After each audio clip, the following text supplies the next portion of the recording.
it feels lonely in Washington state.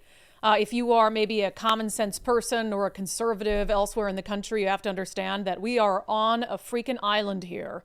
And Washington state and the powers that be here are setting us up as the resistance to President Donald Trump at any cost and for any reason, even for things that Donald Trump is doing that should be celebrated across the political spectrum. Of course, here we have to paint them as the worst thing possible, and we have to actively use our resources to fight back against them, despite the fact that we have plenty of problems here in Washington state that those resources could be used for and that time and energy could be used for. I mean, this goes for a lot of things that are happening right now. Immigration is just the tip of the iceberg. We've talked about it this week. We'll continue to talk about it. This pushback against all aspects of what Donald Trump is doing and painting it as, oh my gosh, you're tearing families apart, when we should have Democrats, especially a new governor who said he's the public safety governor, celebrating the removal of a child predator from the streets of Seattle, celebrating the removal of repeat criminals who are victimizing the citizens of this state. But no, you can't have that. You have to paint whatever he's doing as Orange Man bad, and you have to spend all your time and resources doing that. The other area where Washington state is going to be the resistance on all of this is extreme gender ideology. As Donald Trump pushes back and tries to dismantle the DEI bureaucracy and radical gender ideology in all aspects of federal government, Washington state is not only digging in its heels, but they are pulling as hard as they can in the other direction. And the frustrating thing is, I don't know how much Donald Trump can really do to stop Washington state from, as he goes, to the right side of history on some of these things, them going even further to the left. So let me start with a little bit of good news first, before we talk about all the ways in which Washington state is actively trying to lean into DEI, lean into radical gender ideology. And it's not just Washington state. You're going to see this, and you are seeing it in other very blue states. I mean, the West Coast at this point is a monolith. Washington, Oregon, California, it's a monolith. We're all moving in the wrong direction together. And so common sense people in all of those states need to be trying to push back together in unison.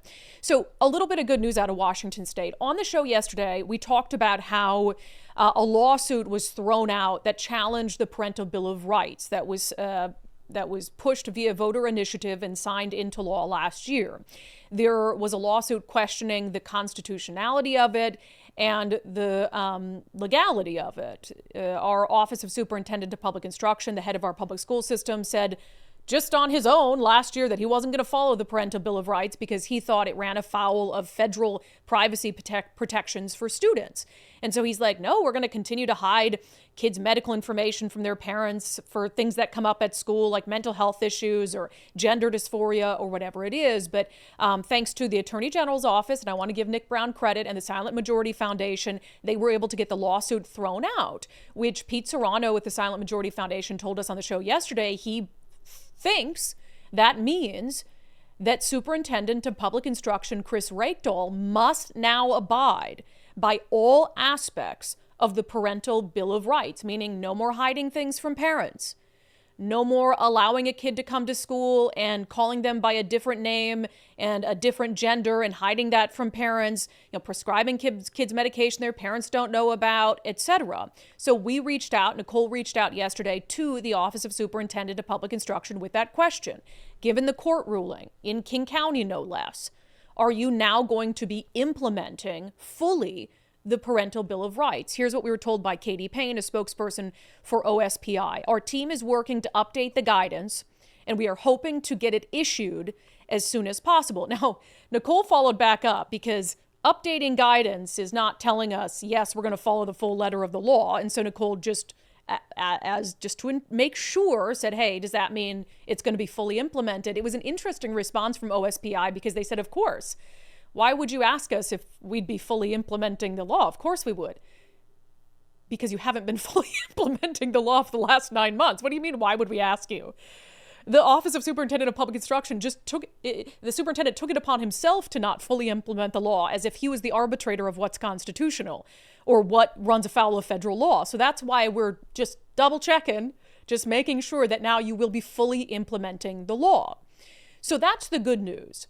From now until, I guess, maybe the end of the session, The Parental Bill of Rights will be in full effect in every public school district in Washington state, which strikes a major blow to radical gender ideology and to the routine of keeping secrets from parents.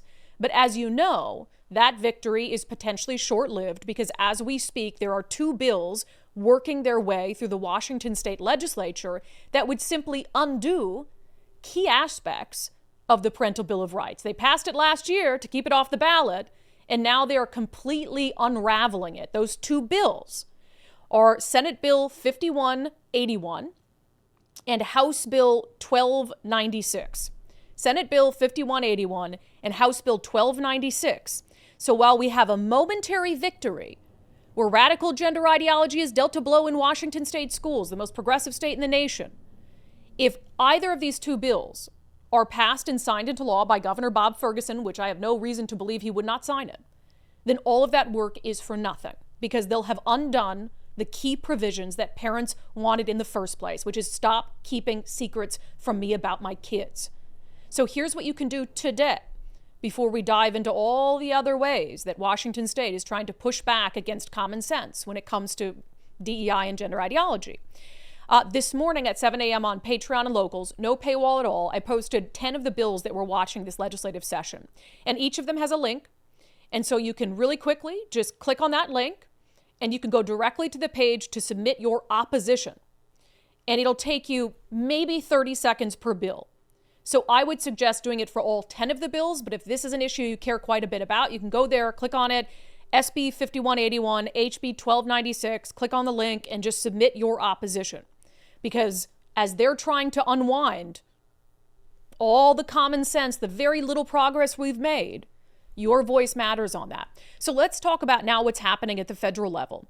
So you probably saw the headlines on this yesterday. I saw it, and a lot of people on the internet gasping and saying, oh my gosh, it's the end of these medical experiments on kids and gender transitions on minors. I'm not so convinced, but I'm glad President Donald Trump focused an executive order on this issue. So he put out an order, the headline, Protecting Children from Chemical and Surgical Mutilation, saying it is the policy of the United States that it will not fund, sponsor, promote, assist, or support the so-called transition of a child from one sex to another. And it will rigorously enforce all laws that prohibit or limit these destructive and life-altering procedures. It will enforce all laws that prohibit or limit these destructive and life-altering procedures. So here's the thing, and there's a lot of celebration saying, oh my gosh, this horror show is going to come to an end. I really am not so sure about that. There's only so much that the federal government can do. And I will say, reading through the executive order, it seems to be, because what impact does that have, right, on Washington state, which is all in on the gender transition of minors, all in, has gender clinics at some of the major hospitals. You can be dubbed a mature minor by any doctor, so you can get these procedures without the consent of an adult. It's really scary stuff. Part of this executive order says that the head of each executive department or agency that provides research or education grants to medical institutions, including medical schools, hospitals, shall, consistent with applicable law and in coordination with the director of the Office of Management and Budget, immediately take appropriate steps to ensure that institutions receiving federal resource or education grants end the chemical and surgical mutilation of children. So they might have some leverage there. I mean, that's probably every major medical institution in Washington state and in the country that receives some sort of grant money from the federal government. And so if the federal government, if it's enough and they leverage that, unless they end gender transition, gender hormone therapy for minors, that could absolutely have a difference. But this morning we reached out to the Office of Attorney General Nick Brown and we asked that question. What does this mean for Washington state? The answer is pretty vague, but I think the takeaway is don't celebrate too soon. This from Mike Falk with the Office of Attorney General. He says our office is reviewing the order and how it may impact Washingtonians. We may have more to add later. Something tells me they are going to have more to add later. I cannot fathom that our state will not go kicking and screaming when it comes to preserving their ability to cut off the breasts of a perfectly healthy young girl or to mutilate the genitals of a perfectly healthy young boy. Because that has been so much of what they have been pushing for the last few years in Olympia is that radical gender ideology and weaving it really through state law, weaving it into our public schools, pushing it in our public schools, hiding secrets from parents, protecting that. You think they're going to give it up like that? Absolutely not. I would be shocked, truly shocked, if our Attorney General does not find some way, something in the executive order to sue the Trump administration over. We already sued him once over birthright citizenship, and, you know, I don't see why they wouldn't continue those lawsuits. So I am not celebrating today. I mean, we already knew Donald Trump was against these things. It's not a surprise that he's pushing the executive order. I'm in full support of that, using federal funds or whatever it is to leverage, the stoppage of this, I agree with him, mutilation. But Washington State is not going to go quietly into the night.